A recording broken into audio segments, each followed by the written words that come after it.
Hey everyone, so I wanted to do a review today. I have never done one, so bear with me.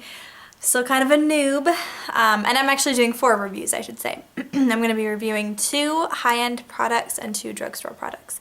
And these are just some products that I think I have a good opinion on, or at least a very informed opinion, and I wanted to share with you guys. Hopefully you'll find this helpful. Let me know if you guys like this kind of stuff or if you think my reviews are helpful. If not, still let me know and I won't do them anymore. So the first one I'm going to talk about, because I really want to put it on, is this Dior Color Reviver Balm. And I know you guys have heard me talk about this before. And this is $30. And this is what the stick looks like. The bullet, I don't know. So it doesn't have a lot of pigment to it. But basically, I'm going to read what it says on Sephora's website about it, because I'm not as good at talking about it, I guess. So it does have an SPF of 10 in it, which is awesome. And it says that the Dior Addict Lip Glow responds to the color chemistry of your lips to create a shade that is uniquely yours. Smooth it on to moisturize, add sun protection, and enhance your natural lip color, which it does all those things. Okay, let me talk about all the bazillion things I love about this. I'll put it on first. So the best thing about this, in my opinion, is it's like a lipstick, but since it doesn't have as much color in the bullet, you don't have to use a mirror to put it on. You can just put it on like chapstick and you still get it, in the right spots. Okay, so see what it looks like on me? It's not like a crazy color. It's kind of very pinky, almost a little bit like cool undertoned, whereas I think if my mom wears it, hers looks a little more pink and mine looks more purple. It just depends on your lips. So it's like a lipstick because of the color, but you can put it on like a chapstick, and it's like insanely moisturizing. I love this stuff. It was probably up there to start. I got this for Christmas, you guys, not even 2 months ago. I use this stuff way too much, and it sucks that I use it so much. But in my opinion, it's totally worth it. Also, it has a really nice kind of like minty smell. And I don't know if that's just because sometimes I use mint chapstick, so maybe I'm somehow putting it over my mint chapstick, but I don't think that's it. It has a really nice smell. Yeah, I love this product. I can't say enough good things about it. I know you guys have already heard me rave about it, so you're like, okay, Casey, we get it, we get it. Okay, I'm just going to do the next high-end product. This is the Laura Mercier Tinted Moisturizer, SPF of 20, and I'm in Sand. I don't think you guys have probably ever heard me talk about this, for a good reason, because I don't like it. So I purchased this probably almost a year ago, actually, because I think it was in January or February of last year. And I'd heard all this hoopla and awesome stuff about Laura Mercier products, and so I went to Sephora, and I think it's the Silk Cream Foundation, is that what it's called, that I've heard a lot about. And I don't really wear heavy, I guess that's not heavy, but I don't really wear foundation, liquid foundation ever. So I was like, okay, I'll try the tinted moisturizer. So I've used this multiple times. It's almost halfway gone. And I don't know if this is just me or what, but I was not a fan. It makes my skin oily.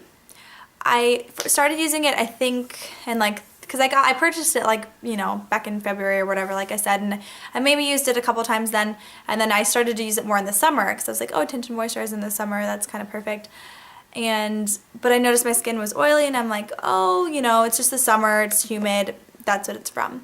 Didn't think much of it, and then I started using it again this winter, and I noticed my skin getting oily again, and I'm 98% sure it's from this product, because my skin is combination, but it's on the dry side, so there's no reason that I should have oily skin in the winter. Unless my skin could be changing, but I'm pretty sure it's this product, because once I switched back to my powder foundation, my skin wasn't as oily. So not only that, it is $42, and when I use it, it doesn't give me enough coverage, and I don't even like full coverage. So when I would use it, I would still have to put my powder foundation over it. So I'm like, what is this extra really expensive step that I'm doing? That's so silly. So I'm sorry to knock you, Laura Mercier, but I don't like your tinted moisturizer. Not at all for the price, not worth it. Sorry, Charlie. I will be sticking with my drugstore powder foundation. And so the next 2 products are just e.l.f. products.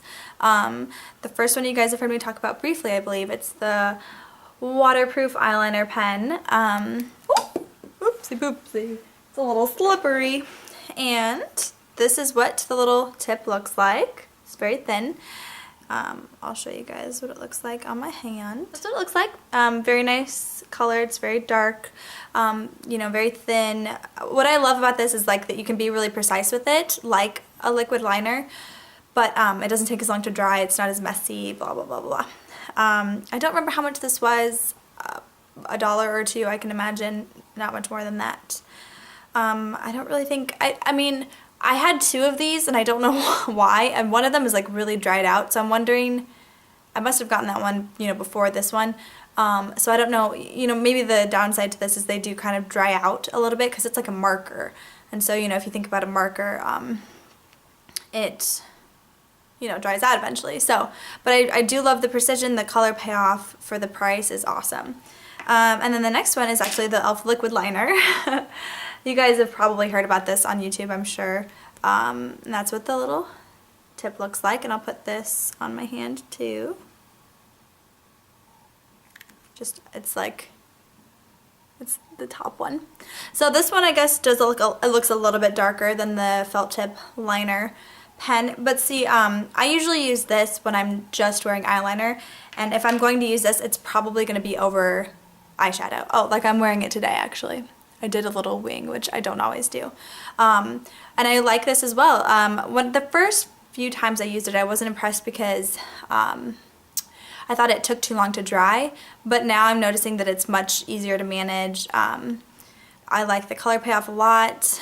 It's very precise. I guess all the things you'd want in a liquid liner, especially for $1 or $2 or however much this was. So that is my opinion on those products. You guys, I hope that you found this helpful. If you didn't, I'm really sorry. But like I said, let me know. I like to get feedback from you guys, whether it's positive or negative, which I rarely do I get negative feedback because you guys are really awesome, and for some reason you like think I'm cool, and I don't know why. Yeah, like I said, I hope you found this helpful. Let me know if you guys want to see some more reviews, and I will see you in my next video. Bye.